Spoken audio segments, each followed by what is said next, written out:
हमारे साथ एक खास मेहमान शरद सभरवाल हैं, जो पाकिस्तान में भारत के पूर्व उच्चायुक्त रह चुके हैं।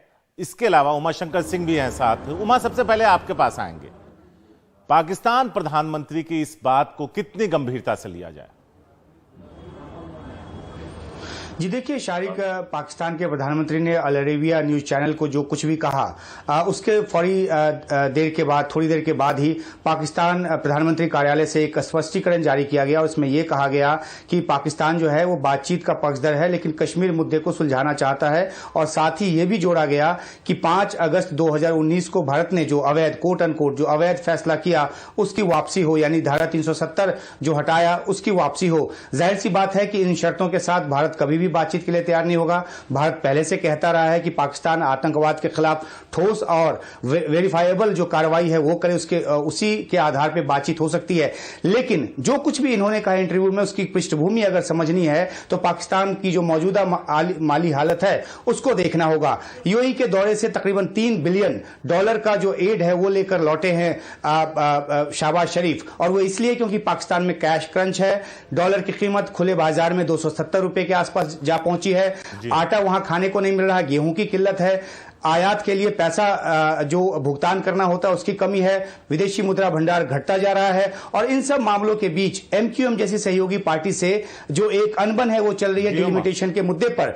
तो इमरान खान जिस तरीके से एक कमान कस रहे हैं और आर्थिक मोर्चे पे जिस तरह से घिरे हुए हैं शहबाज शरीफ, उनको लगता है कि कश्मीर का राग सामने रखकर और कश्मीर की बात करके वो भावनात्मक तौर पर थोड़े समय के लिए अपनी जनता को लुभा पाएंगे। तो पूरा मकसद उनके इंटरव्यू का इस तौर पर देखा जा रहा है कि उन्होंने फोकस शिफ्ट करने की कोशिश की है पाकिस्तान की माली हालत से और ले जाकर उसको कश्मीर पर रखने की कोशिश की है। शारिक, शुक्रिया उमा आपका इस पूरे अपडेट के लिए। अब हमारे साथ शरद सभरवाल हैं।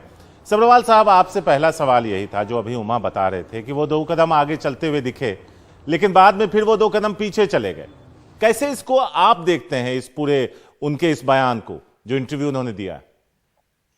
देखिए, ये जो टिप्पणी उन्होंने की भारत पाक रिश्तों पे अल अरेबिया को, मुझे इसमें कोई चीज नजर नहीं आती। मैं आपको बताता हूँ क्यों मैं ऐसा कह रहा हूँ। देखिए, we have learned our lesson, हमने अपना सबक सीख लिया है। उन शब्दों को देखते हुए शायद एक ऐसी इंटरप्रिटेशन की जा सके कि पाकिस्तान आखिरकार फाइनली उनको ये रियलाइजेशन हो गई है कि चीजें बदलनी चाहिए। लेकिन अगर उनकी स्टेटमेंट का सार देखा जाए तो उन्होंने क्या कहा?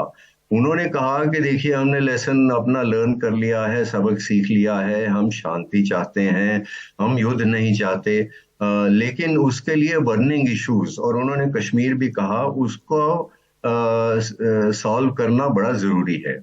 इसके साथ साथ उन्होंने आरोप लगाया कि कश्मीर में मानव अधिकारों का हनन हो रहा है, कि इंडिया में माइनॉरिटीज की परसिक्यूशन हो रही है, कि इंडिया ये सब चीजें खत्म करे ताकि ये दुनिया को ये नजर आए कि वो सिंसियर हैं बातचीत करने के लिए।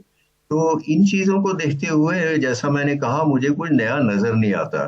देखिए, पहले भी पाकिस्तान ये सब कुछ कहता रहा है कि हमें शांति चाहिए, हम मानते हैं कि दोनों देशों के लोगों की भलाई के लिए ये है कि युद्ध नहीं हो, लेकिन इसके लिए सिंसियर डायलॉग होना चाहिए, कश्मीर सॉल्व होना चाहिए। जो कश्मीर तो ओवरनाइट सॉल्व होने वाला नहीं है, पाकिस्तान ने भी कोई सिंसेरिटी उसमें नहीं दिखाई है। तो अच्छा, जो बची खुची उसमें आशा थी या तो किरण नजर आती होगी, वो बाद में जो क्लैरिफिकेशन इशू हुई प्राइम मिनिस्टर के ऑफिस से, उसके खत्म हो गई।